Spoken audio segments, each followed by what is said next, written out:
नमस्कार, स्वागत है आप सभी का न्यूज़ प्लस 21 में। मैं हूं आपके साथ अंजलि। चलिए शुरुआत करते हैं बैक टू बैक खबरों की ओर।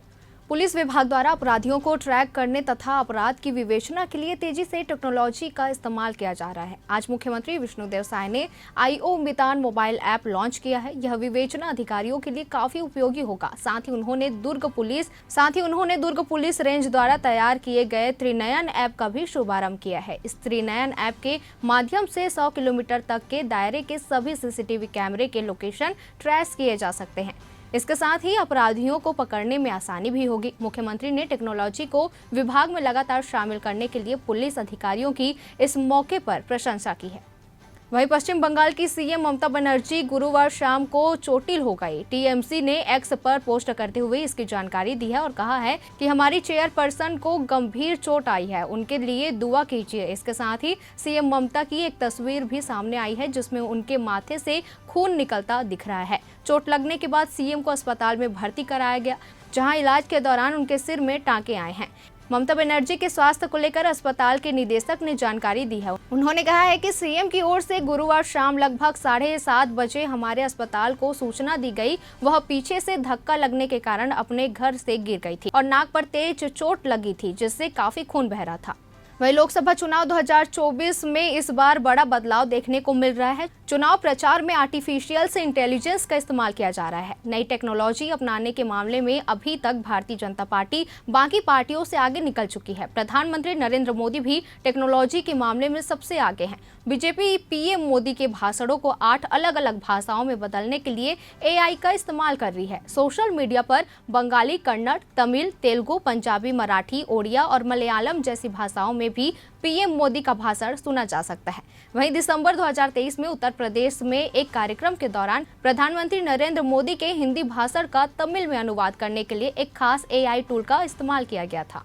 एशिया के सबसे अमीर इंसान मुकेश अंबानी लगातार अपने कारोबार का विस्तार कर रहे हैं। हाल ही में उन्होंने एंटरटेनमेंट सेक्टर में धमाल मचाने के लिए डिज्नी के साथ डील की थी। वहीं इसके तुरंत बाद अब वह एक और बड़ी खरीदारी करने के लिए तैयार हैं। रिपोर्ट्स के मुताबिक रिलायंस वायकॉम मीडिया में पैरामाउंट ग्लोबल की हिस्सेदारी खरीद सकती है। बीते काफी दिनों के कई रिपोर्ट्स में यह कहा जा रहा है कि Paramount global India media joint venture में अपनी हिस्सेदारी रिलायंस को बेचने पर विचार कर रही है। हालांकि अभी तक इस पर फाइनल मुहर नहीं लगी है, लेकिन रिपोर्ट्स की माने तो वायकॉम 18 मीडिया में पैरामाउंट ग्लोबल की कुल हिस्सेदारी खरीदने के लिए रिलायंस इंडस्ट्रीज को कुल $517 मिलियन या करीब 42 अरब रुपए से ज्यादा खर्च करने होंगे।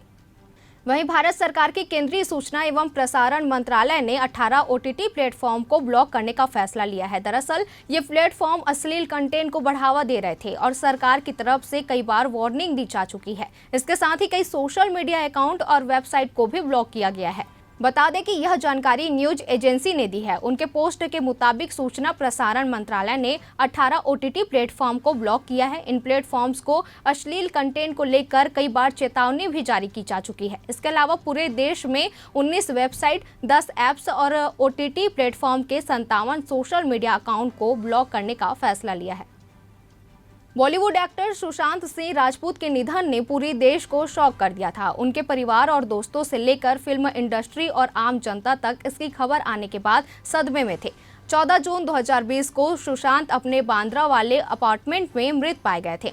रिपोर्ट्स में यह जानकारी सामने आई थी कि उनका निधन आत्महत्या से हुआ। हालांकि इस मामले में एक जांच शुरू हुई जो अब तक की किसी भी नतीजे तक नहीं पहुंची है। जहां अब सुशांत की बहन श्वेता सिंह कीर्ति ने सोशल मीडिया पर एक वीडियो शेयर किया है। उन्होंने कहा है ये मैसेज वो प्रधानमंत्री के नाम शेयर कर रही हैं। उन्होंने कहा कि मैं आपको ध्यान दिलाना चाहती हूं कि मेरे भाई को गुजरे हुए 45वां महीना है और हमारे पास CBI की जांच को लेकर अभी तक कोई अपडेट नहीं आए हैं। मैं आपसे इस मामले में हस्तक्षेप का निवेदन करती हूं क्योंकि एक परिवार और एक देश के तौर पर हम इस केस से जुड़े बहुत सारे अनसुलझे सवालों का जवाब खोज रहे हैं। टीवी का most popular show Taarak Mehta Ka Ooltah चश्मा हमेशा चर्चा में रहता है। इन दिनों इस सीरियल के कलाकार मुनमुन दत्ता और राज अपनी पर्सनल लाइफ को लेकर सुर्खियों में बने हुए हैं। हाल ही में खबर आई थी कि मुनमुन दत्ता ने शो के टप्पू का किरदार निभाने वाले राज अनादकट से सगाई कर ली है, जिसके बाद से सोशल मीडिया पर सिर्फ इन दोनों को लेकर ही बातें हो रही थी। हालांकि इसके बाद मुनमुन दत्ता और राज दोनों ने सोशल मीडिया पर पोस्ट करके इन अफवाहों को खारिज कर दिया था। सगाई की अफवाहों को खारिज करने के बाद मुनमुन ने सोशल मीडिया पर पोस्ट शेयर किया था। वहीं सगाई की अटकलों पर विराम लगाने के बाद राज ने एक वीडियो शेयर की, जिसमें एक्टर क्रिकेट के प्रति अपने प्यार का इजहार करते नजर आ रहे हैं। सैटेलाइट का इंतजार लोग बहुत समय से कर रहे हैं। अब इसको लेकर बड़ी जानकारी सामने आई है। भारतीय ग्रुप की तरफ से इसमें बड़ा फैसला लिया गया है, क्योंकि भारतीय समर्थित OneWeb ने स्पेक्ट्रम के लिए आवेदन कर दिया है। इस साल जून तक कमर्शियल सैटेलाइट ब्रॉडबैंड सर्विसेज शुरू होने की उम्मीद की जा रही है। वहीं इस बात का खुलासा एक रिपोर्ट में हुआ है कि कंपनी ने डिस्ट्रीब्यूशन कॉन्ट्रैक्ट पर साइन भी किया है। भारत में लो अर्थ ऑर्बिट कनेक्टिविटी सेवाएं देने के लिए 6 साल का कॉन्ट्रैक्ट साइन किया गया है। ये ह्यूजेस कम्युनिकेशन इंडिया और OneWeb ने मिलकर हस्ताक्षर किए हैं। कंपनी का कहना है कि OneWeb को इससे काफी मदद मिलेगी, क्योंकि अभी तक इस मार्केट में कोई भी अन्य कंपनी नहीं है। ऐसे में दोनों ही कंपनियों के लिए ये बड़ा फैसला साबित हो सकता है। तो ऐसी तमाम जानकारियों से लगातार अपडेट रहने के लिए बने रहिए हमारे साथ। न्यूज़ प्लस 21, आपके हक की बात।